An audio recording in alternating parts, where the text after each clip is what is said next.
Kai Schwemmer y el profesor Ralph Hancock regresan hoy para hablar de política y fe. ¿Se mezclan? ¿Tienen algo en común? ¿Todo es política al final?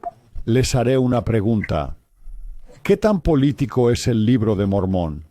Este episodio es posible gracias a Fathom the Good, un currículo educativo para preparatoria que explora la idea del bien, basado en el trabajo del profesor Ralph Hancock. Visiten Fathom the Good para más información y una muestra gratis. Aquí están Kai y Ralph. La ciudad y el alma. Hola, soy Kai Schwemmer, comentarista político y estudiante de la Universidad Brigham Young. Me encuentro hoy con Ralph Hancock, profesor de filosofía política y autor del nuevo libro Amor y virtud en una era secular. Cristianismo, modernidad y el bien humano. Profesor Hancock, un gusto. Gracias, Kai. Igualmente. Muchas gracias por dedicar tiempo a hablarnos sobre esta nueva obra o este nuevo libro que acaba de publicar, que explora una convergencia muy importante entre estos temas, el amor y la virtud en la época actual. Para empezar, ¿qué cosas fueron? Son dos cosas con las que interactuamos, espero que a menudo en nuestras vidas, pero ¿cuáles fueron las cosas que vio en el mundo actual que le obligaron a examinar el amor y la virtud con mayor crítica? Me vienen a la mente un par de historias que de hecho creo que se usan en el prefacio de mi libro que espero que ilustren el problema, pero, ¿sabe? Me inclino a jugarle una broma a Kai y devolverle esta pregunta solo para ayudarnos a empezar. Cuando ve el título, Solo amor y virtud, puede añadir en una era secular si quiere. ¿Notamos el subtítulo? Cristianismo, modernidad y la ilustración. Es muy académico, el título con un subtítulo. Pero al ver solo amor y virtud, ¿qué le viene a la mente? ¿Es eso un problema? ¿Sugiere eso algún tema contemporáneo? ¿O no? Bueno, diría que deberían. Creo que deberían ir de la mano, amor y virtud. Pero a veces, sabe, quizás el amor se vuelve algo excesivo. Falta un poco de moderación. La virtud es más difícil de encontrar actualmente. Exacto, gracias. Bueno, sí, la cuestión es que nuestro lenguaje sobre el amor se ha vuelto plano y secularizado. Incluso cuando los religiosos usamos ese lenguaje aplanado y secularizado de forma que lo separa de la virtud. Así que mi libro trata sobre recuperar la unión, la comunión adecuada entre amor y virtud, y que no podemos tener una idea verdadera del amor sin mantenerlo dentro de la órbita de la virtud. Supongo que diría, creo que el amor y la virtud necesitan estar en la órbita del otro, quizás espacialmente. Mi metáfora no es perfecta, pero entiende a qué me refiero. Creo que ambos deben entenderse como vinculados al otro. Sin duda, y al leer eso, claro que hay cosas que la gente hace por amor que no son buenas. Pensemos en el adulterio o en los crímenes pasionales. Eso no es bueno, y muchos dirían que no es amor, pero no es de eso de lo que habla. Y usted habla de, amor erótico o romántico, que no es irrelevante para nuestro tema, pero amor como compañerismo, amor cristiano, o la palabra griega en el Nuevo Testamento, como muchos saben, es ágape, el amor orientado al otro de hermandad, sororidad, comunión. Pero mi propuesta es, y creo que cualquiera que mire puede ver este peligro, mi propuesta es que este amor sea separado de la virtud en cualquier forma, sustancia o idea del bien, y se vuelve vulnerable a una interpretación secular. Y, sabe, la palabra compasión es un término excelente que describe una emoción humana válida y valiosa. Pero si reducimos el amor a compasión, sin propósito y sin perspicacia, entonces no es realmente amor y juega a favor de un tipo de secular humanismo y humanitarismo que ven a la persona humana carente de cualquier, bueno, los griegos dirían orientación teleológica, cualquier propósito superior integrado. Aquí. Y por supuesto, aquí en el subtítulo tenemos cristianismo, modernidad y el bien humano. Y usted sabe preparar el terreno, la conversación sobre el cristianismo y cómo discutimos el amor, ciertamente el amor interpersonal. ¿Cómo cree que nos hemos extraviado?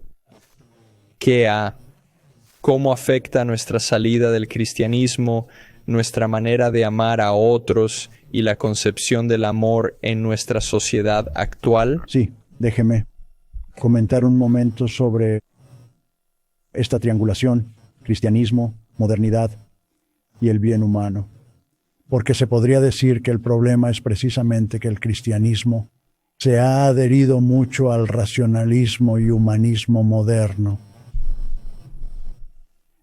lo cual es lo mismo que decir que se ha separado de la pregunta cristiana clásica sobre el bien humano o el propósito humano. Por supuesto, la virtud o el orden correcto del alma, la condición interna adecuada de la persona humana, sería otra forma de hablar sobre el bien humano. Permítame compartir ahora historias que ilustran y pueden ayudar. El lugar donde estamos, moral, intelectual e ideológicamente, en la Norteamérica contemporánea y en Occidente en general. La primera historia. Algunos de nuestros televidentes recordarán esto debería recordar el año, hace más de 5 años. Un incidente en Yale que creo que representa tan perfectamente el problema. Aunque la palabra amor quizás no entre en este ejemplo en particular, pero tal vez recuerde que hace unos años hubo una controversia por disfraces de Halloween en Yale. Puede buscarlo, no hace falta entrar en detalles, pero hubo algunas, llamémoslas objeciones políticamente correctas o woke a... No recuerdo cuáles eran los disfraces, la apropiación cultural o las cosas racialmente ofensivas en los disfraces. Y un profesor y un jefe de casa, pero claro, la palabra jefe ha sido vetada, pero el servidor académico de la residencia en Yale había intentado tratar de calmar el ambiente, el debate y el conflicto sobre los disfraces de Halloween, diciendo algo que debió ser inocuo. Son adultos, permitan que decidan sus disfraces, tranquilicémonos, relajémonos y no busquemos ofendernos. Esto causó una confrontación. Pueden buscar el video entre este profesor que decía no nos preocupemos por los disfraces y una activista, una estudiante joven de Yale que se puso frente a este profesor porque creía que era un tema que le tocaba el alma. Y el profesor, por su parte, no debería dejar fuera esta parte de su argumento. Él decía, pero Yale no se dedica al activismo social o la llamada actividad woke. Yale trata otra cosa. Descubrimiento intelectual y éxito. Se trata de crear un espacio intelectual donde podamos lograr progreso real en el entendimiento. Y esta joven estudiante no aceptaba nada. Se puso frente a él, gritando y usando profanidades, diciendo no, está equivocado. Primero, usted, el profesor, no me dirá qué es Yale, y no me importa la tradición de la Universidad de Yale o la gran tradición académica en su conjunto y de qué se ha tratado. Le digo, basado en mi identidad individual, supongo, o mis sentimientos, que es la Universidad de Yale, y cómo lo expresa es extremadamente reveladora a su manera. Es patético. Es extremo, pero revelador. Ella dice, su labor es crear un hogar para mí aquí, un hogar. Me encanta en clase analizar las implicaciones rusonianas de la idea de un yo inocente, presocial en el estado natural, sin ninguna competencia, logro o virtud. Puedes usar a Rousseau para explicar lo que ella dice, pero la oímos porque dice, no quiero ser cuestionada ni sentir ansiedad, no quiero competir. En esencia, no quiero que se me exija ningún estándar superior. Yo soy quien soy y quiero que valides eso. Y un creyente, un cristiano, dirá, y quiero que Dios valide eso. Y lo que queremos decir con Dios y su amor es validar. Me siento cómodo tal como soy, sin ansiedad por competir o alcanzar estándares más altos. No tengo que preocuparme por la virtud o la excelencia, ¿vale? Porque la virtud es arete en griego, virtud significa excelencia, implica un estándar, implica elevarse. Mi primera historia es alta, me da lástima. Esta joven que está tan ansiosa por su extremismo activista, por su deseo absoluto de ser ratificada tal como es, pero creo que su ejemplo es muy revelador. Vidas es casi la inversión hacia el victimismo. Sabes, esta es la creación de una nueva virtud. Es cierto, y esto, bien. Y esto, el problema del victimismo, que es el tema de introducción de mi libro. El problema, la ética del victimismo, si quieres, siempre tiene dos lados. Debe haber un opresor o debe haber un arrepentido u opresor redimido, dispuesto a tomar el lado y identificar la ideología del victimario y su identidad autoproclamada como el punto focal del discurso moral e incluso religioso. Pero esto se ilustra con mi segundo ejemplo, el cual es un ejemplo de mi propia enseñanza e involucra una clase pequeña tipo seminario donde discutíamos ideas sobre la familia, el género y el matrimonio, etcétera, en relación con la filosofía y el cristianismo. Y tras una clase en la que la cuestión de los homosexuales, sus derechos y la redefinición del matrimonio, surgido, ¿cómo no iba a surgir? Un estudiante brillante y serio, absolutamente bien intencionado y espiritualmente intenso, estudiante, vino a mi despacho para seguir la conversación. Y lo que me propuso fue que realmente toda la suma del deber cristiano, podrías decir, o la suma de la virtud cristiana bien entendida, es simplemente validar el punto de vista del otro. Creo que hablaba de un amigo homosexual con quien tuvo estas discusiones y lo tomó como el desafío definitivo del cristianismo, de vaciar su alma de ideas sobre virtud, excelencia o mandamientos para responder transparentemente, sin barreras, a la identidad y el punto de vista de la otra persona, su amigo. Esto fue poderoso Hay algo sublime y hay algo de verdad en esta voluntad de abrir el corazón y escuchar. Con lo que no concuerdo y a lo que me atreví a responder a este estudiante fue que tu amor por el otro no puede reducirse a este sentido absoluto de vaciamiento, concepto bíblico. El griego es kenosis y hay toda una teología de la kenosis que desarrolla esta idea de que Cristo bajó y se vació a sí mismo. Y eso es lo que debemos hacer.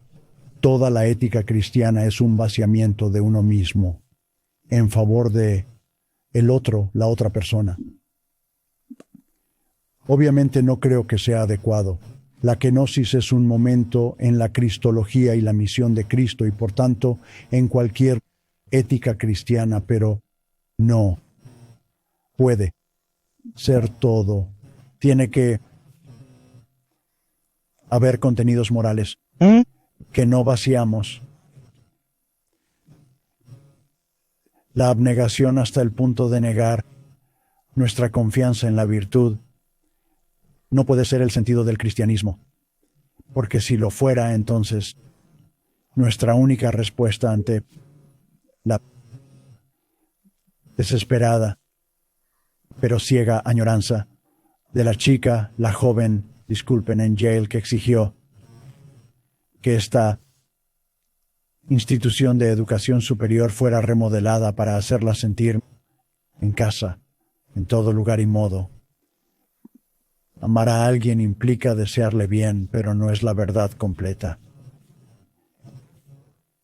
Debemos tener una confianza en el bien y en la virtud como elementos esenciales del amor. Sin duda, y pienso que esto sirve de puente hacia uno de los epígrafes que usted incluyó al comienzo de su novela. Se trata, como sabe, una frase maravillosa de Alexis de Tocqueville. Bueno, jajaja.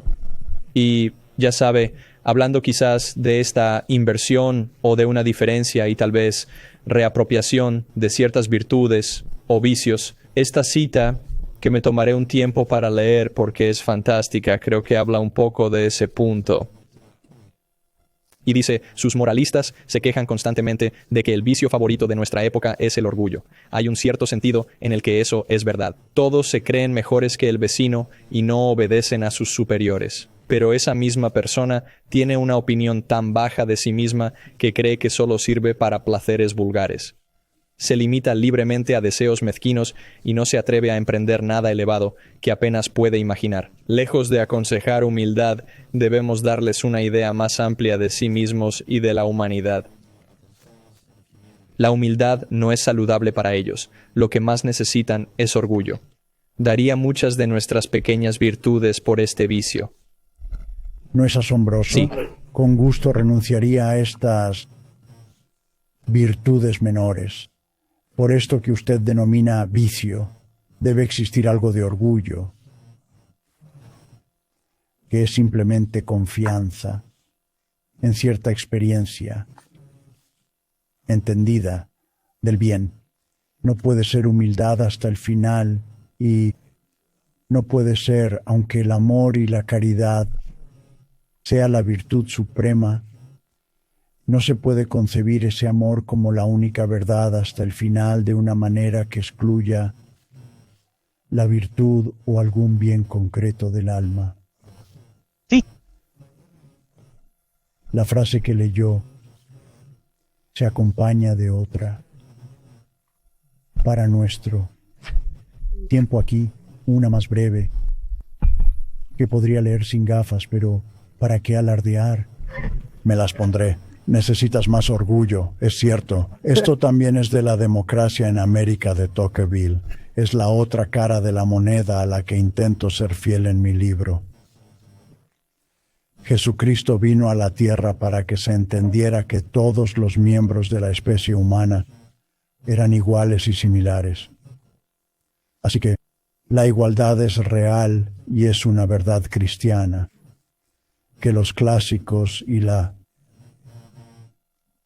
parte aristocrática, tradición occidental orientada a la virtud, tiende a sino ignorar, al menos subestimar. Pero el cristianismo nos presenta la condescendencia de Dios, Cristo, haciéndose hombre para redimirnos a todos. El cristianismo nos confronta con una cierta igualdad fundamental en que todos somos igualmente hijos e hijas de Dios con un eterno fin, una vocación fuera de este mundo, y aquel sentido cristiano de igualdad tardó mucho tiempo en filtrarse y volverse dominante en una moralidad social en EU hacia 1830, que es lo que Tocqueville observa y comenta. Pero no debemos olvidar este aspecto de la verdad. Tampoco existe una constante y esencial dignidad en cada individuo humano. La igualdad es cierta, pero debemos combinarla con orgullo y confianza en algo que sostener, Sí. en la virtud, en la excelencia y una práctica y concreta idea de lo bueno. Si amamos a nuestros amigos, ¿cómo expresar el amor? Adoptará muchas formas según el amigo y la situación. Pero nuestro amor a los amigos no puede ejercerse sin referirse a un bien que creemos y queremos compartir. Y usted argumenta que, sabe, existe esta inversión creciente, que quizás este liberalismo occidental ha tomado estas virtudes y ha comenzado a confundirlas de la manera que describió hace un segundo con este cambio de perspectivas, donde ahora, ya sabe, esto que se considera un vicio, el orgullo, quizás es mejor pensar que no debemos aspirar a ver el victimismo como una virtud. Sí, bueno, mi interés por la defensa del orgullo. Estoy de acuerdo con Tocqueville. Lo que dijo es aún más cierto ahora que cuando lo escribió. Que necesitamos reaccionar. Yo dedico cientos de páginas a describir qué significa este orgullo y cómo ubicarlo en un marco teológico cristiano. Pero nuestro primer impulso debe ser abrirnos a la importancia práctica de lo que dice Tocqueville. Sabemos que espiritualmente somos iguales, pero ¿cómo actuamos en consecuencia? ¿Cómo respondemos ante amigos y conciudadanos? Si no queremos colapsar en una cultura completa de ideología victimista, necesitamos contenido moral, algo de lastre, algo de confianza en defender algo que fue el título de un libro del presidente Hinckley. Defender algo, pero diré, creemos en la igualdad esencial humana. A la vez, si debemos defender algo, en cuanto nos ponemos de pie, no hablo de estatura, sino de que algunos se levantarán y otros no. Algunos llegarán más lejos que otros. Sí. Y no podemos negar esas reales distinciones éticas por la categoría universal del amor. Fantástico. Y su libro es obviamente muy abordando específicamente cómo ha ocurrido esto en las naciones occidentales. Las democracias liberales de todo el mundo, que por supuesto trazan su tradición hasta Atenas y Jerusalén, tanto en la tradición cristiana como en sus fundamentos filosóficos. ¿Dónde ve usted y qué explora en su libro sobre la relevancia de estas dos formas diferentes de ver el mundo? ¿Dónde podemos intentar lograr una corrección de nuevo? Bueno, una forma de plantearlo. Y es rico y complejo y ocupa tantas páginas como las que tengo aquí para intentar explicarlo, pero una forma de explicar el problema sería que Atenas y Jerusalén se separaron mal y luego se fusionaron mal. Vamos a ver. Y hemos discutido esto en otro contexto, Kai, pero existe la tentación de separar, de personas fieles, de separar Jerusalén de Atenas, porque desconfiamos del racionalismo y queremos depender de Dios y de la revelación. Pero a menudo, al separar de neoplatónicos, credos y las fórmulas calcificadas del neoplatonismo en esos credos, a veces tiramos al niño junto con el agua sucia. Y en una palabra, dado que tengo mi título aquí ante nosotros, tiramos la virtud junto con la Trinidad, permíteme decirlo así. O tiramos la apreciación filosófica clásica de la excelencia y el orgullo bien entendido, junto con el tipo de deformadas categorías teológicas del credo. En este sentido, creo que es importante no tirar al niño con el agua de la bañera, es importante ver, y por esto Tomás de Aquino y su fuente, Aristóteles, nos resultan útiles, y hablar del tomismo es una parte importante de mi libro, porque nos ayudan a ver cómo la virtud debe mantenerse dentro del marco del amor cristiano, cómo debe haber sustancia moral, algo fundamentalmente contenido, estructura y contenido a lo que entendemos por amor.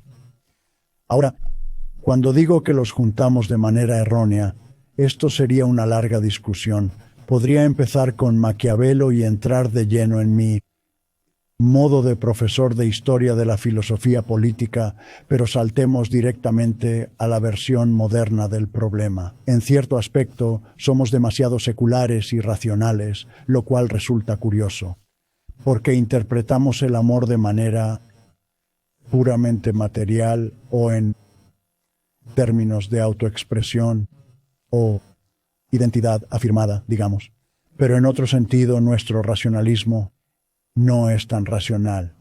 En otro sentido, hemos estado describiendo cómo el cristianismo colapsa en cierto modo. Racionalismo secular, yo diría liberacionista, pero también ha pasado lo otro. Nuestro supuesto racionalismo ha colapsado en la adopción de una comprensión aplanada y vacía del amor cristiano. Esto es una especie de un impresionante y terrible, cuando lo piensas, aplanamiento de nuestro universo.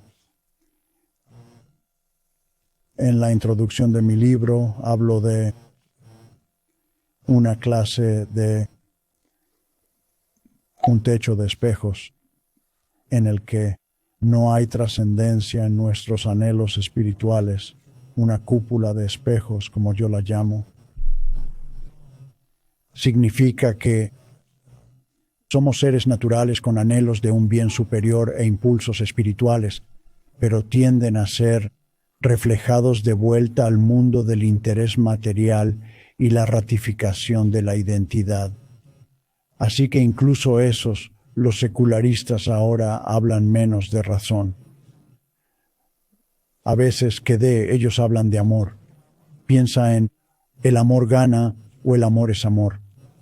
¿Reconoces estos eslóganes que fueron prominentes durante la campaña del matrimonio gay? Pero piensa en lo que significa que tenemos a seculares, progresistas, racionalistas, liberacionistas y más,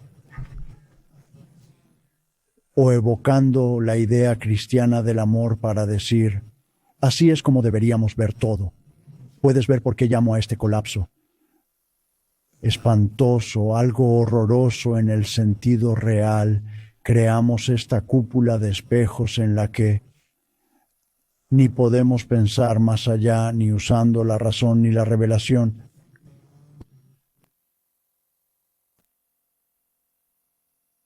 Y las palabras que hemos empezado a usar, sabes, nos referimos a ellas porque todavía tienen este sentido de significado, pero el significado ha sido despojado de ellas. Cierto, diría que la razón ha despojado al moderno racionalismo secular, el racionalismo que corta, que excluye la cuestión del bien. El racionalismo secular ha aplanado el amor cristiano, y el amor cristiano ha debilitado la fuerza de, digamos, un racionalismo moderno que encontraríamos en John Locke, que al menos defendía al individuo como aquel que adquiere y mantiene legítimamente su propiedad y demás. Así que, como sea que entiendas, el racionalismo liberal moderno ha dado paso a este amor como pura compasión horizontal sin ninguna perspectiva superior. Y ese componente vertical, no el amor horizontal, sino este amor vertical. ¿Cómo ves eso? ¿Cómo ves que existe hoy en la sociedad? Y en tu libro, ¿cómo te propones construir un retorno y un sentido de responsabilidad tal como debería existir esa relación vertical? Bueno, vamos a tener que guardar algo de cómo lo hago, porque esto es pretendo Sin spoilers. que sea, ya sabes. Tomará unos pocos episodios como este para abordar algunas partes de mi argumento, pero comencemos con este problema tan espinoso que nombro y empiezo a abordar desde el principio. ¿Dónde encuentras lo vertical? Esa es la pregunta ideal. ¿Dónde lo encuentras y cómo lo defiendes? En otras palabras, tenemos esta vacía concepción del amor, racionalismo bastardeado y cristianismo secularizado. ¿Cómo damos contenido, lastre y estructura a este amor de una manera que pueda ser defendida? Casi dije racionalmente defendible. Digamos que personas razonables pueden apelar a otras, especialmente a cristianos, pero creo que también a otros. Tú y yo creemos que el cristianismo es verdad, y la verdad será el núcleo de la verdad moral en la acción humana. Será atractiva para quienes no saben que son cristianos. Esa es una premisa de mi libro, así que no existe ruptura entre la razón y la revelación en este sentido. Los contornos del bien van a ser atractivos y llevarán a personas de virtud y razón a posibilidades superiores disponibles en el Evangelio. Así que esos son los contornos del argumento que persigo, pero enfrentemos esta dificultad inmediata que se nos presenta ahora. Cuando buscas algo vertical, algún contenido definido, este es el problema. Cualquier contenido práctico y definido, cualquier moral, sustancia que tenemos, vivimos, estará ya enmarcada por nuestra cultura particular que es moldeada en parte por nuestro ser político, por nuestro ser parte de un país, parte de una forma de vida compartida, a pesar de nuestras diferencias, parte de lo que significa ser estadounidenses o habitantes de la democracia liberal moderna. Cuando indicamos algo, sustancia moral que valga defender, estará, para decirlo claramente, estará contaminada de antemano por nuestra herencia cultural y por nuestra situación. Ya abordamos la cuestión de la familia y los santos de los últimos días ponen a la familia en el centro del Evangelio. Ahora, los críticos dirán fácilmente, bueno, hablas de la familia. ¿Estás evocando tienes en mente por ejemplo, les he oído decir algún ideal como el de la serie Leave It to Beaver de los años 50 de la familia de clase media estadounidense que existió poco tiempo y lo proyectas a la eternidad. Eso no es justo. Que existen muchas expresiones y referencias gloriosas en las escrituras que no pueden restringirse a ese lugar y tiempo históricos. Ciertamente el mensaje profético que dice que no podemos ser salvos sin nuestros antepasados, ni ellos sin nosotros, tenemos una muy comprensión de la familia. Más allá de lo estético. Sí, pero aún así, esta no es una objeción tonta. Y no deberíamos, tenemos que aprender a enfrentarla a sabiendas, al comprender que es cierto que todo lo que defendamos, si vamos a defender algo, estará al tanto culturalmente, quiero decir cómo. Un hombre de edad avanzada igual o cercana a la mía. El actor que hizo de a Bieber en la serie, Ajá. esta es mi generación, no me importa decir que podrías hacerlo peor, ya sabes que... ¿Conoces la serie de la que hablo, Leave It to Beaver? ¿Cierto? No la he visto, pero he oído hablar de Gracias. ella. Bueno, una generación mayor que tú, todos sabían de esto, pero es una representación amistosa y humorística de una familia estadounidense, La clásica cerca blanca. suburbana, sí. Papá se va a trabajar a la oficina y mamá con un collar de perlas y un vestido bonito prepara la cena para que papá llegue a casa, ese Ajá. tipo de cosas. Eso es tierno. Así que, sí, es fácil ver el estereotipo y reírse, pero es fácil decir que uno podría hacerlo peor, hemos hecho peor. Bueno, mi punto no es particularmente defender ese modelo simple de la familia, por eso reconocemos razones económicas para... Las familias apenas pueden ser diferentes, estructuradas como la familia Cleaver en 1958. Sí. Y ahí es donde, ya sabes, esto entra en la conversación de una civilización entera, de una cultura, que ya sabes, nadie es una isla. Estos problemas no son solo personales, aunque tienen implicaciones morales. Ciertamente esto es algo que estamos tratando a nivel civilizatorio. Correcto. Y esto se vincula con la cuestión del nacionalismo, que es una pregunta clave en el tumulto sobre el significado del conservadurismo hoy, porque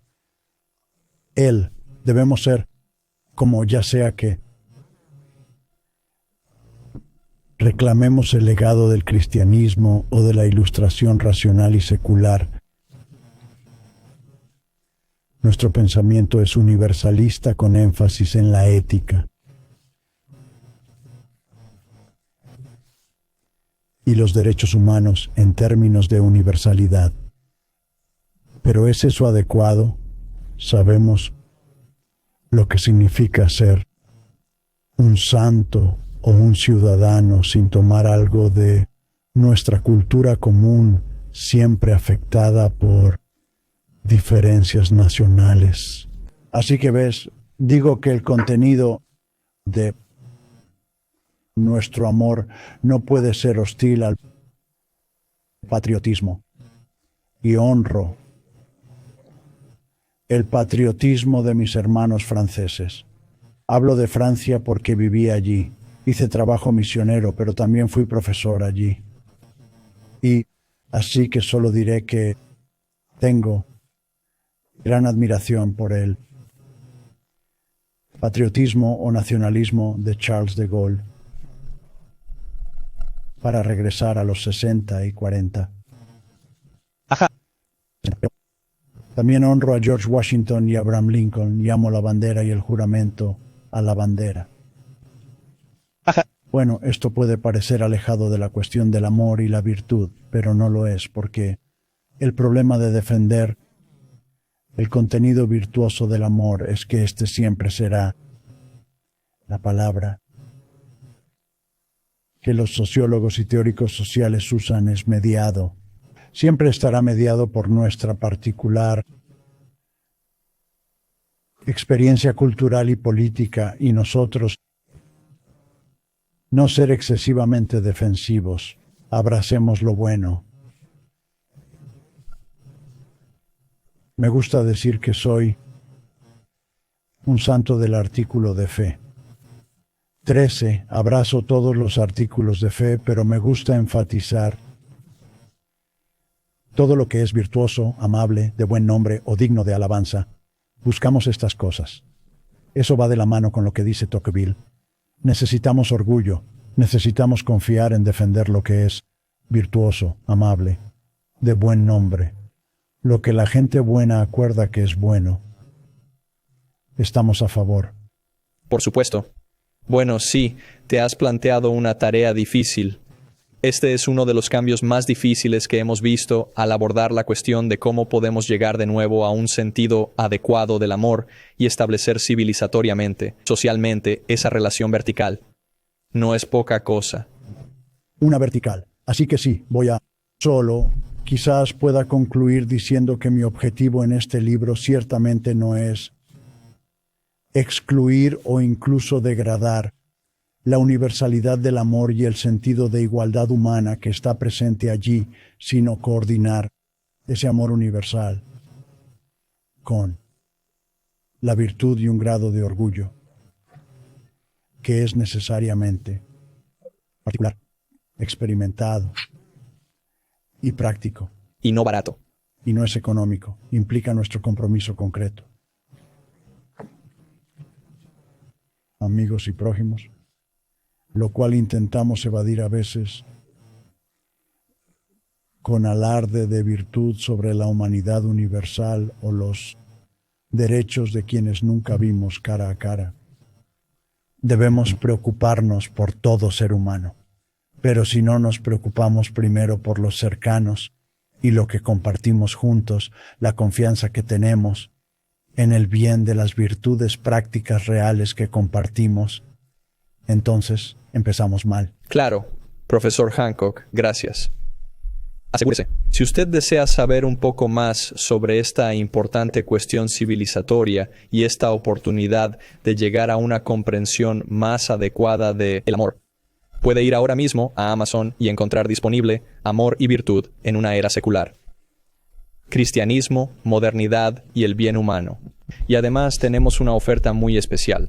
Hallará un código de descuento debajo de este video. Para todos aquellos que buscan obtener un descuento, lo encontrarán justo ahí abajo en la descripción del video.